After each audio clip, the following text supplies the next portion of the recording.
దేవునికి స్తోత్రం. Hi friends, ఈ వీడియోని చివరి వరకు చూడండి. ఆత్మీయమైన సత్యాలు తెలుసుకోవడానికి మీకు చాలా ఉపయోగపడతాయండి. వాక్యాలు విశాఖపట్నంలోని క్రైస్తవ నాడు పేపర్ ఎడిటర్ గారు, వారి పేరు కనకరాజు గారు, బ్రదర్ కనకరాజు గారు అండి. వారి ద్వారా ఈ వాక్యాన్ని నేను తెలుసుకున్న ఈ విషయాన్ని వీడియో చేసి మీకు చూపిస్తున్నాను. చూడండి ఫ్రెండ్స్, యాకోబు పత్రిక 5వ అధ్యాయము 13-14 వచనాలు చూసుకుందామండి. ఈ వాక్యాలు మనం చూడటానికి తెలుసుకోవడానికి కూడా దేవుడు మనకిచ్చిన కాలాన్ని బట్టి, సమయాన్ని బట్టి దేవునికి థ్యాంక్స్. మీలో ఎవరికైనా శ్రమ సంభవించేనా? ఇక్కడ ప్రశ్న ఇచ్చిండండి. మీ ప్రశ్నార్థకంగా ప్రశ్న వేస్తున్నాడు దేవుడు. మీలో ఎవరికైనా శ్రమ వచ్చిందనుకో మీరేం చేస్తారు అని ప్రశ్నిస్తారు. మీరేం చేయాలి? మీరు ఏమి చేయగలరు శ్రమ వచ్చినప్పుడు అని మనల్ని దేవుడు ప్రశ్నిస్తున్నాడు. ప్రశ్నించినప్పుడు దాని జవాబు కూడా పక్కనే రాపిచ్చిండు. చూడండి, అతడు ప్రార్థన చేయవలను. జవాబు ఇక్కడ ఇచ్చిండు. మీకు శ్రమ వచ్చినప్పుడు మీరు ఏం చేస్తారు? ఎవరి దగ్గర పోతారు? ఎలా ఈ శ్రమను ఎదుర్కొంటారు అని ప్రశ్నించిండు. దానికి జవాబు దేవుడు ఏం చెప్పిండు? ప్రార్థన చేయండి శ్రమ వచ్చినప్పుడు అని ఇక్కడ స్పష్టంగా తెలియజేస్తున్నాడు. శ్రమ వచ్చినప్పుడు వ్యక్తిగతంగా మనం ప్రార్థన చేసుకోవాలి, కుటుంబం పరంగా చేసుకోవాలి, అలాగే సంఘానికి తప్పనిసరిగా ప్రార్థన చేయమని మనం అడగాలి. సంఘ పాస్టర్ గారికి చెప్తే సంఘం అందరూ ప్రార్థన చేస్తారు. శ్రమ వచ్చింది పలాని విషయంలో వారి కొరకు ప్రార్థన చేయమని వారి ప్రార్థన సహాయం కోరారని పాస్టర్ గారు సంఘం కలిసి అందరూ కలిసి ప్రార్థన చేస్తారు. మనల్ని ఆ శ్రమలో నుంచి యేసు ప్రభు వారు విడిపిస్తారు. ఎందుకంటే ఆయన చెప్పిన సూత్రము మనం చేస్తే, ఆ సూత్రం ప్రకారం మనం వెళితే, ఈ పద్ధతి ప్రకారం మనం వెళితే మన శ్రమలో నుంచి మనం విడిపించబడతాం. తర్వాత ఎవరికైనా సంతోషం కలిగిందా? మీకు సంతోషం వచ్చిందా? సంతోషం వచ్చినప్పుడు లోకస్తులైతే వేరే విధంగా వాళ్ళ సంతోషాన్ని వ్యక్తపరుచుకుంటారు. అయితే మనమైతే ఏం చేయాలా?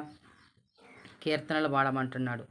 కీర్తనలు పాడుకోండి అంటున్నాడు. సంతోషం కలిగినప్పుడు, సంతోషకరమైన మాటలు విన్నప్పుడు, మన జీవితంలో సంతోషంగా ఉండేటప్పుడు, సంతోషకరమైన సంఘటనలు జరిగినప్పుడు మనం ఏమంటే ఒక కీర్తనలు పాడుకోవాలా.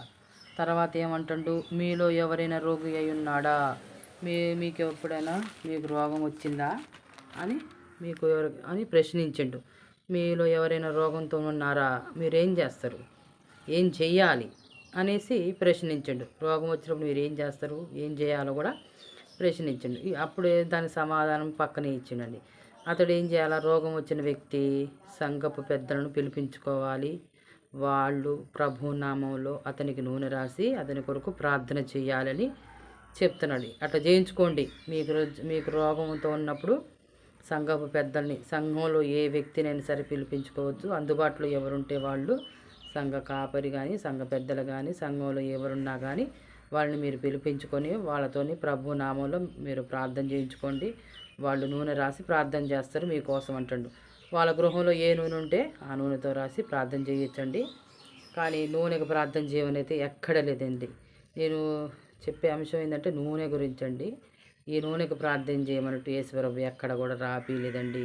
శిష్యులు కూడా ఎక్కడ నూనెకు ప్రార్థన చేసినట్టు మనకు కనపడదండి. ఆదికాండం నుంచి ప్రకటన గ్రంథం వరకు కూడా నూనె అతనికి రాసి ప్రార్థన చేయమనడు. విశ్వాసంగా మనం ప్రార్థన చేసిననుకో ఆ రోగి బాగుపడతాడు. మరి ఆ రోగికి ప్రభు అతన్ని లేపుతాడు. ఒకవేళ అతను పాపను చేసిన వాడైతే పాపక్షమాపణ కూడా దొరుకుద్దంట. మనం ఇన్ని చేయటం వల్ల అతనికి ఇంత మేలు జరుగుతుంది. మనం వెళ్ళి ప్రభు నామములో అతనికి ప్రార్థన చేయటం వల్ల ఆ రోగం తగ్గిపోతుంది, అతనికి పాపాలు కూడా క్షమించబడతాయని ఇక్కడ యేసు ప్రభు వారు చెప్పానండి. నూనెకి ప్రార్థన చేయమన్నట్టు ఎక్కడ రాయబడలేదండి. ఈ నూనె ప్రస్తావన మార్కు సువార్తలో కూడా రాపిచ్చారండి. అక్కడికి వెళ్ళి చూద్దాం ఫ్రెండ్స్. మార్కు సువార్త 6వ అధ్యాయంలో కింద చూడండి 13వ వచనంలో, దయ్యములు అనేకములు వెళ్ళగొట్టచ్చు, రోగులను అనేకులకు నూనె రాచి స్వస్థపరుచున్నారండి. వాళ్ళు నూనె రాసి స్వస్థపరుస్తున్నారండి. కానీ ఈ శిష్యులు వాళ్ళకి నూనెకి ప్రార్థన చేసి, ఇగో నేను ప్రార్థన చేసి ఇచ్చినాం, ఈ కొబ్బరి నూనెకి లేదా ఇంకేదైనా ఆయిల్కి ఈ నూనె రాసుకోండి మీరు బాగుపడతారని యేసుప్రభు వాళ్ళు ఎక్కడ కూడా, వాళ్ళు వెళ్ళిపోయే టైంలో వాళ్ళు ఎవరైనా వచ్చి అయ్యా నూనెకి ప్రార్థన చేసి ఇవ్వండి అయ్యా అని వాళ్ళు ఎవరైనా అడిగి ఉన్నారో లేదో తెలియదు. కానీ వాళ్ళైతే చెప్పలేదు, అమ్మ మేము ఎప్పుడు మీతో ఉండం కదా ఎడా, మీకు ఏదైనా సమస్యలు రోగాలు వచ్చినప్పుడు మీరేం చేస్తారు, నేను నూనె తెచ్చుకోండి మీకు నూనెలకు ప్రార్థన చేసి ఇచ్చిపోతాం, మేము ఎప్పుడు మీకు అందుబాటులో ఉండం కదా అని వాళ్ళు అక్కడ ఆ మాట అనలేదండి. వాళ్ళు యేసుప్రభు చెప్పింది చేశారు. ఇక్కడ రోగులకు స్వస్థపరిచారు, దయ్యాలు వెళ్ళగొట్టారు, నూనె రాసి మాత్రమే ప్రార్థన చేసి స్వస్థపరిచారండి. నూనెకి ఎక్కడ ప్రార్థన చేయమని అయితే లేదండి. నూనె కొబ్బరి నూనె డబ్బాలకి ప్రార్థన చేయటం వల్ల అది వ్యర్థమేనండి. వ్యర్థంగా గనపరిచినట్లే దేవుణ్ణి మనం నూనెకి ప్రార్థన చేయటం వల్ల. నూనెకి మహిమ వస్తుంది, నూనెకే ఘనత వస్తుంది. నూనె పాస్టర్ గారు నాకు నూనెకి ప్రార్థన చేసి ఇచ్చిండమ్మా, నేను ఆ రోజు నూనె రాసుకున్నానమ్మా, ఆ నూనె నన్ను బాగు చేసిందని నూనెకి మహిమ ఘనత చెల్లిస్తున్నారు. పాస్టర్ గారికి మహిమ ఘనత చెల్లిస్తున్నారు. యేసుప్రభుకి మహిమ ఘనత రావడం లేదు. ఇది నిజమండి, ఇది సంఘాల్లో జరుగుతున్నదే. నేను చాలామంది సాక్ష్యాల ద్వారా కూడా విన్నాను. చెప్పాలనుకుంటున్నా ఫ్రెండ్స్, మా ఇంటికి ఒక దైవజనుడు వచ్చినప్పుడు ఆ దైవజనుడిని నేను అడిగాను, పాస్టర్ గారు నూనెకి ప్రార్థన చేయమని యేసుప్రభువు కానీ యేసుప్రభు శిష్యులు కానీ ఎక్కడన్నా చెప్పారా, చేసి చూపించారా అంటే ఎక్కడ లేదమ్మా, ఎక్కడ చేసి చూపించలేదు కూడా, నూనెకి ప్రార్థన చేయమని రాపిలేదు కదమ్మా యేసుప్రభు వారు అన్నాడు. మరి ఎందుకు చేస్తున్నా, మీ సంఘంలో చేస్తారా అని అడిగితే మా సంఘంలో కొబ్బరి నూనె తెచ్చుకుంటారండి, నేను ప్రార్థన చేసేసి ఇస్తా అన్నాడు.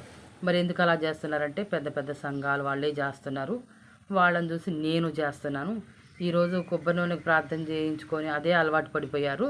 మనం ప్రార్థన చేయలేదనుకో వాళ్ళు రావటం లేదండి, అందుకనే మేము అలా చేస్తున్నాము అనడు.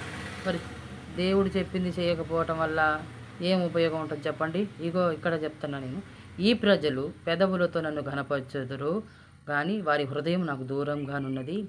వారు మానవులు కల్పించిన పద్ధతులు దేవోపదేశములను బోధించుచు నన్ను వ్యర్థంగా ఆరాధించుదురు. ఈ నూనెకే ప్రార్థన చేయటం మాత్రం మానవులు కల్పించిన పద్ధతి అండి. ఇది 100% కూడా కొబ్బరి నూనెకి ప్రార్థన చేయటం అనేది కేవలం మానవులు కల్పించిన పద్ధతి. ఆ పద్ధతి వ్యర్థము.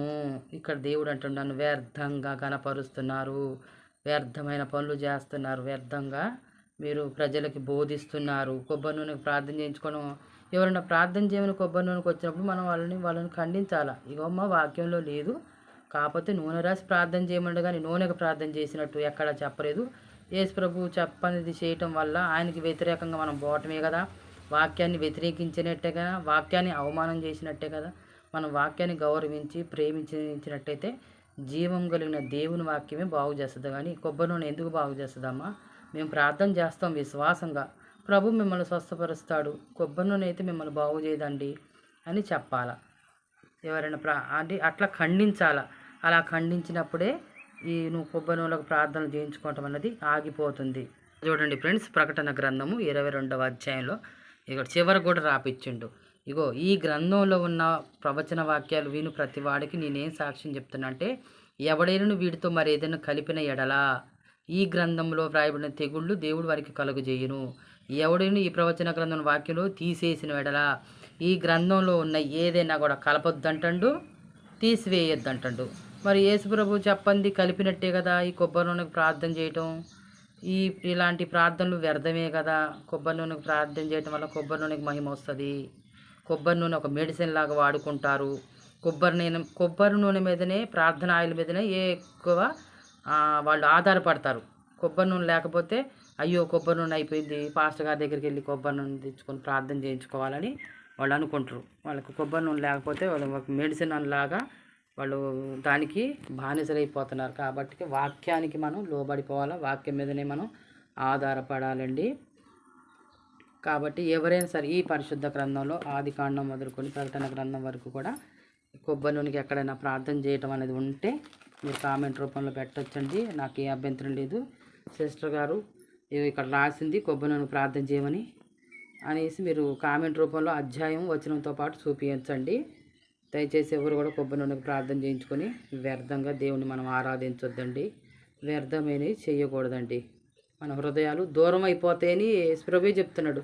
ఆయన చెప్పంది మనం చేసినాం అనుకో మన హృదయాలు దూరం అయిపోతాయి అంటాడు. మీ హృదయాలు నాకు దూరంగా ఉన్నాయి అంటాడు.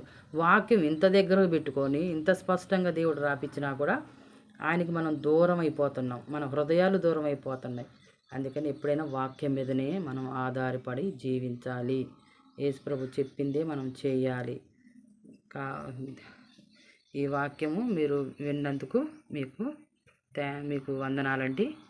దేవుడు నాకు ఇచ్చిన ఈ సమయాన్ని బట్టి నేను వివరించడానికి, దేవుడు నాకు ఇచ్చిన ఈ సమయాన్ని బట్టి కూడా దేవునికి ఎంతగానో కృతజ్ఞతలు తెలియజేస్తున్నాను.